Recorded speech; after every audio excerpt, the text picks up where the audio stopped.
नमस्कार, एक बार फिर आप सभी का स्वागत करते हैं AP education centre YouTube channel पर। तो मेरे प्यारे साथियों, आज ये जो आपकी क्लास होने वाली है, ये दोस्तों रेलवे एग्जाम की मोस्ट इंपॉर्टेंट क्लास है, जो आपकी परीक्षाओं में 100% प्रश्न जो है बार बार पूछे जाते हैं। मैं कहूँगा कि अगर आपको रेलवे में अंतिम रूप से सिलेक्शन लेना है तो वीडियो को बहुत ध्यान से देखिएगा। तो मेरे प्यारे साथियों, आज इस वीडियो का टॉपिक है महत्वपूर्ण घटनाएं। इस टॉपिक से प्रश्न दोस्तों आपके एग्जाम में नॉर्मली पूछ लिया जाता है। तो दोस्तों, किस प्रकार से घटनाएं संबंधित प्रश्न पूछा जाता है, आज हम लोग देखेंगे। तो मेरे प्यारे साथियों, अगर वीडियो को पसंद आए, अच्छी लगे तो वीडियो को लाइक कर दीजिएगा और रोजाना नया अपडेट पाने के लिए चैनल को सब्सक्राइब कर लीजिएगा, क्योंकि दोस्तों इस चैनल पर आपको टॉपिक वाइज क्लास कराई जाती है जो आपके एग्जाम के लिए बहुत ही महत्वपूर्ण आता है। चलिए वीडियो को शुरू करते हैं पहले प्रश्न के साथ। चलिए मेरे प्यारे साथियों, पहला प्रश्न आपकी स्क्रीन पे है और आपसे पहला प्रश्न ये पूछ रहा है, गढ़वाल में रेनी गांव 1970 में किस पर्यावरण आंदोलन के लिए जाना जाता था। दोस्तों आपसे बता दूं कि इस वीडियो में जितने भी प्रश्न लिए गए हैं ना, सभी प्रश्न जो है सेलेक्टेड और इम्पॉर्टेंट है। अगर आपको किसी भी प्रश्न का आंसर पहले से पता रहता है तो अपना स्कोर जो है कमेंट बॉक्स में जरूर बताइएगा, ठीक है। तो चलिए इस प्रश्न का सही आंसर देने का प्रयास करिएगा। गढ़वाल में रेनी गांव 1970 में किस पर्यावरण आंदोलन के लिए जाना जाता था। तो मैं कहूँगा दोस्तों ये चिपको आंदोलन के लिए जाना जाता था, यानी पहले प्रश्न का जो राइट आंसर बनेगा ऑप्शन बी बनेगा। चलिए मेरे प्यारे साथियों, इस प्रश्न से संबंधित आपको एक्स्ट्रा फैक्ट बता दें। गढ़वाल के रेनी गांव चिपको आंदोलन के लिए जाना जाता है। ये आंदोलन दोस्तों साल 1970 में शुरू हुआ था। इस आंदोलन की शुरुआत वनों के संरक्षण के लिए की गई थी दोस्तों, ठीक है। चिपको आंदोलन का नेतृत्व जो है दोस्तों ये सुंदरलाल बहुगुणा, गौरा देवी और चंडी प्रसाद भट्ट ने किया था दोस्तों, ठीक है। चलिए दोस्तों, आपको चिपको आंदोलन की कुछ और खास बातें बता दें। इस आंदोलन का मकसद दोस्तों जंगलों की अंधाधुंध और अवैध कटाई को रोकना था दोस्तों। इस आंदोलन में लोग जो है पेड़ों को काटने से बचाने के लिए दोस्तों पेड़ों से लिपट जाते थे दोस्तों, ठीक है। इस आंदोलन के चलते दोस्तों केंद्र सरकार ने वन संरक्षक अधिनियम बनाया था। इस आंदोलन की वजह से तत्कालीन प्रधानमंत्री इंदिरा गांधी ने साल 1980 में एक विधेयक बनाया था। इस विधेयक के तहत हिमालयी क्षेत्रों के वनों को काटने पर दोस्तों 15 सालों का प्रतिबंध लगा दिया गया था दोस्तों, ठीक है। ये सभी महत्वपूर्ण पॉइंट दोस्तों आपको याद रखना है। चलिए अगला प्रश्न देखिएगा, राष्ट्रीय एकता परिषद की पहली बैठक किस वर्ष आयोजित की गई थी। Very very important question. इस क्वेश्चन का दोस्तों सही आंसर देने का प्रयास करिएगा, कोई भी दोस्त गलत नहीं करेगा, ठीक है। राष्ट्रीय एकता परिषद की पहली बैठक जो है ये किस वर्ष आयोजित की गई थी। तो मेरे प्यारे साथियों, मैं कहूँगा कि ये 1962 ईस्वी में की गई थी, यानी दूसरे प्रश्न का जो राइट आंसर बनेगा ऑप्शन बी की तरफ बनेगा। चलिए मेरे प्यारे साथियों, आपको एक्स्ट्रा फैक्ट बता दें। NIC की पहली बैठक जो है जून 1962 में हुई थी। 14वीं बैठक दोस्तों 13 अक्टूबर 2008 को नई दिल्ली में हुई थी।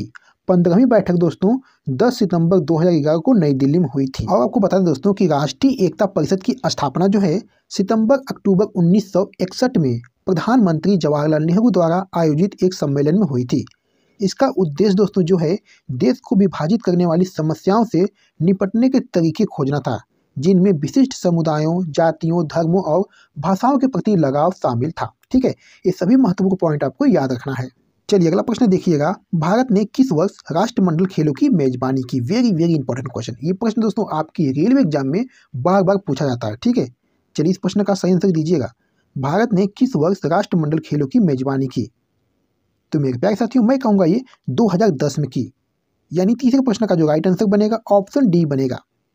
चलिए मेरे प्यारे साथियों, इस क्वेश्चन से संबंधित आपको एक्स्ट्रा फैक्ट बता दें। भारत ने साल 2010 में राष्ट्रमंडल खेलों की मेजबानी की थी, ठीक है दोस्तों। ये खेल जो है दिल्ली में आयोजित किए गए थे। ये भारत के लिए सबसे सफल राष्ट्रमंडल खेल थे दोस्तों, ठीक है। चलिए आपको राष्ट्रमंडल खेलों से जुड़ी कुछ और बातें बता दें।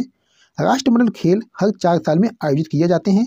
पहला राष्ट्रमंडल खेल जो है साल 1930 में कनाडा के हैमिल्टन में आयोजित किया गया था दोस्तों, ठीक है। ऑस्ट्रेलिया ने सबसे ज़्यादा 5 बार राष्ट्रमंडल खेलों की मेजबानी की है।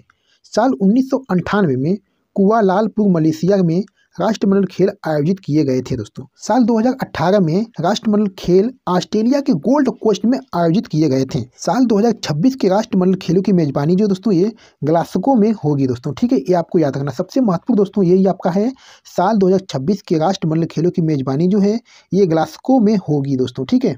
चलिए अगला प्रश्न देखिएगा, निम्नलिखित में से किस अवधि के दौरान मोरारजी देसाई ने भारत के उप प्रधानमंत्री के रूप में कार्य किया है। चलिए बहुत ही महत्वपूर्ण प्रश्न है दोस्तों, इस प्रश्न का सही आंसर देने का प्रयास करिएगा दोस्तों, कोई भी दोस्त गलत नहीं करेगा, ठीक है। निम्नलिखित में से किस अवधि के दौरान मोरारजी देसाई ने भारत के उप प्रधानमंत्री के रूप में कार्य किया था। तो मेरे प्यारे साथियों, मैं कहूँगा कि ये 1967 से लेकर 1969 तक उप प्रधानमंत्री के रूप में कार्य किए हैं। यानी चौथे प्रश्न का जो राइट आंसर बनेगा दोस्तों, ऑप्शन सी बनेगा। चलिए मेरे प्यारे साथियों, आपको एक्स्ट्रा फैक्ट बता दें, मोरारजी देसाई साल 1967 में भारत के उप प्रधानमंत्री बने थे। वे इंदिरा गांधी के मंत्रिमंडल में वित्त मंत्री थे। हालांकि जुलाई 1969 में इंदिरा गांधी ने उनसे वित्त विभाग वापस ले लिया था दोस्तों। ठीक है, मोरारजी देसाई ने 24 मार्च 1977 से 15 जुलाई 1979 तक भारत के प्रधानमंत्री के रूप में कार्य किया। वे गैर कांग्रेसी पार्टी से आने वाले पहले प्रधानमंत्री थे दोस्तों। चलिए दोस्तों, आपको मोरारजी देसाई के बारे में कुछ और खास बातें बता दें। उनका जन्म दोस्तों 29 फरवरी 1896 में भदेली बम्बई प्रेसिडेंसी में हुआ था। साल 1952 में वे मुख्यमंत्री बने दोस्तों। साल 1956 से 1963 तक वे भारत सरकार में वाणिज्य और उद्योग मंत्री रहे दोस्तों। साल 1975 में आपातकाल के दौरान उन्हें गिरफ्तार कर लिया गया था दोस्तों। ठीक है, और 10 अप्रैल 1995 में उनका निधन हो गया दोस्तों। ठीक है, ये सभी महत्वपूर्ण पॉइंट दोस्तों आपको याद रखना है अपने एग्जाम के लिए। चलिए मेरे प्यारे साथियों, अगला प्रश्न देखिएगा, भारत सरकार ने किस वर्ष में राष्ट्रीय ग्रामीण रोजगार गारंटी अधिनियम में उपसर्ग यमजी लगाया था? Very very important question.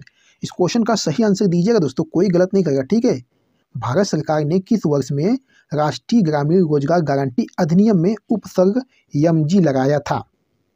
तो मेरे प्यारे साथियों, मैं आपसे बताऊं, 2009 में हमारे माननीय महात्मा गांधी यानी यमजी को सम्मान देने के लिए सरकार ने प्रधानमंत्री डॉक्टर मनमोहन सिंह सरकार के तहत नरेगा में यमजी उपसर्ग जोड़ा गया था दोस्तों। ठीक है, यानी इस प्रश्न का जो सही आंसर बनेगा ऑप्शन डी बनेगा दोस्तों। चलिए मेरे प्यारे साथियों, आपको एक्स्ट्रा फैक्ट बता दें, राष्ट्रीय ग्रामीण रोजगार गारंटी अधिनियम के तहत ग्रामीण परिवारों को वयस्क सदस्यों को हर वित्तीय वर्ष में कम से कम 100 दिनों का रोजगार मिलता है दोस्तों। ठीक है, ये रोजगार दोस्तों अकुशल शारीरिक काम के लिए होता है। मनरेगा के तहत दोस्तों इन कामों को कराया जाता है, जैसे जल संरक्षण, वृक्षारोपण, भूमि विकास, बागवानी, ग्रामीण संपर्क मार्ग दोस्तों। ठीक है, मनरेगा के तहत दोस्तों इन वर्गों को ज़्यादा वरीयता दी जाती है, जैसे अनुसूचित जाति, अनुसूचित जनजाति, बीपीएल परिवार, महिला मुखिया वाले परिवार, शारीरिक विकलांग मुखिया परिवार को दोस्तों दी जाती है। ठीक है, ये सभी महत्वपूर्ण पॉइंट आपको याद रखना है। चलिए मेरे प्यारे साथियों, अगला प्रश्न देखिएगा, अफगानिस्तान सार्क में कब शामिल हुआ? Very very important question. इस क्वेश्चन का सही आंसर दीजिएगा दोस्तों।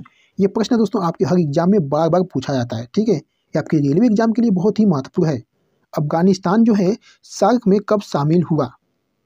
तो मैं कहूँगा दोस्तों ये 2007 में शामिल हुआ। यानी छठे प्रश्न का जो राइट आंसर बनेगा ऑप्शन ए की तरफ बनेगा। चलिए दोस्तों, आपको एक्स्ट्रा फैक्ट बता दें, अफगानिस्तान जो है अप्रैल 2007 में दक्षिण एशियाई क्षेत्रीय सहयोग संगठन यानी सार्क का 8वां सदस्य देश बना था दोस्तों। ये नई दिल्ली में आयोजित 14वें सार्क शिखर सम्मेलन के दौरान हुआ था। ठीक है, चलिए दोस्तों, आपको दक्षिण एशियाई क्षेत्रीय सहयोग संगठन के बारे में कुछ और जानकारी दे दें। जैसे इसकी जो स्थापना दोस्तों है, ये 8 दिसंबर 1985 को ढाका बांग्लादेश में हुई थी। इसका मुख्यालय दोस्तों काठमांडू नेपाल में है। इसमें दोस्तों अब टोटल जो है 8 सदस्य देश हैं। ये दोस्तों अफगानिस्तान हुआ, बांग्लादेश, भूटान, भारत, मालदीव, नेपाल, पाकिस्तान और श्रीलंका है दोस्तों। ठीक है, सार्क का मकसद दोस्तों है दक्षिण एशिया के लोगों के कल्याण में सुधार करना और आर्थिक, सामाजिक और सांस्कृतिक विकास को बढ़ाना है दोस्तों। ठीक है, ये सभी महत्वपूर्ण पॉइंट आपको याद रखना है। चलिए अगला प्रश्न देखिएगा, भारत में हाथी परियोजना की शुरुआत जो है किस वर्ष की गई थी? Very very important question. इस क्वेश्चन का सही आंसर दीजिएगा दोस्तों, कोई दोस्त गलत नहीं करेगा। ठीक है, चलिए इस प्रश्न का सही आंसर क्या हो जाएगा? भारत में हाथी परियोजना की शुरुआत जो है कब की गई थी? तो मेरे प्यारे साथियों, मैं कहूँगा ये 1992 ईस्वी में की गई थी। जो हाथी परियोजना दोस्तों है ये 1992 में की गई थी।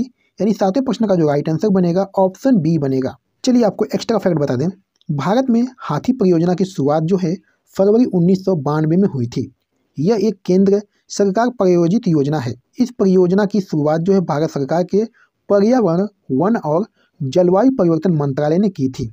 इस परियोजना का मकसद दोस्तों हाथियों के प्राकृतिक आवासों में उनकी आबादी को बरकरार रखना है दोस्तों।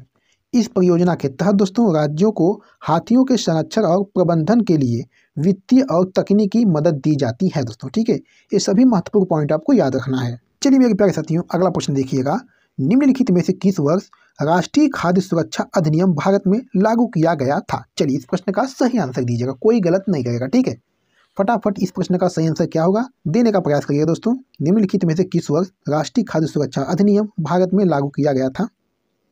तो मैं कहूँगा दोस्तों ये 2013 में लागू किया गया था। यानी 8वें प्रश्न का जो राइट आंसर बनेगा ऑप्शन ए बनेगा। चलिए मेरे प्यारे साथियों, आपको एक्स्ट्रा फैक्ट बता दें, राष्ट्रीय खाद्य सुरक्षा अधिनियम को 5 जुलाई 2013 को लागू किया गया था दोस्तों। ठीक है, इसे भारत की संसद ने 12 सितंबर 2013 को कानून में मंजूरी दी थी। यह अधिनियम पूरे देश में दोस्तों लागू हुआ था। ठीक है, ये आपको याद रखना है। चलिए मेरे प्यारे साथियों, अगला प्रश्न देखिएगा, प्रथम स्टार गिल्ड पुरस्कार समारोह की शुरुआत जो है मुंबई में किस वर्ष की गई थी? Very very important question. इस प्रश्न का सही आंसर देने का प्रयास करिएगा दोस्तों, कोई भी दोस्त गलत नहीं करेगा। ठीक है, ऑप्शन आपके सामने दोस्तों दिया गया है। चलिए इस प्रश्न का सही आंसर देने का प्रयास करिएगा। प्रथम स्टार गिल्ड पुरस्कार समारोह की शुरुआत जो है मुंबई में किस वर्ष की गई थी? तो मैं कहूँगा दोस्तों ये 2004 में किया गया था। ठीक है, यानी इस प्रश्न का सही आंसर दोस्तों ऑप्शन डी की तरफ जाएगा। चलिए मेरे प्यारे साथियों, आपको एक्स्ट्रा फैक्ट बता दें, स्क्रीन एक्टर्स गिल्ड अवार्ड, जिन्हें दोस्तों SAG अवार्ड के नाम से भी जाना जाता है, screen actors guild American federation of radio artist द्वारा दिए जाने वाला पुरस्कार है दोस्तों। ठीक है, इस पुरस्कार की स्थापना दोस्तों 1995 में फिल्म और प्राइम टाइम टेलीविजन के बेहतरीन प्रदर्शन को मान्यता देने के लिए की गई थी। तब से दोस्तों SAG अवार्ड जो है हॉलीवुड फिल्म उद्योग में गोल्डन ग्लोब अवार्ड्स और ऑस्कर के साथ साथ दोस्तों प्रमुख पुरस्कार समारोहों में से एक रहा है दोस्तों। ठीक है, ये सभी महत्वपूर्ण पॉइंट आपको याद रखना है। चलिए मेरे प्यारे साथियों, इस वीडियो का लास्ट क्वेश्चन है, साहित्य अकादमी पुरस्कार की स्थापना किस वर्ष हुई थी? Very very important question. इस क्वेश्चन का सही आंसर देने का प्रयास करिएगा दोस्तों, साहित्य अकादमी पुरस्कार की स्थापना किस वर्ष हुई थी?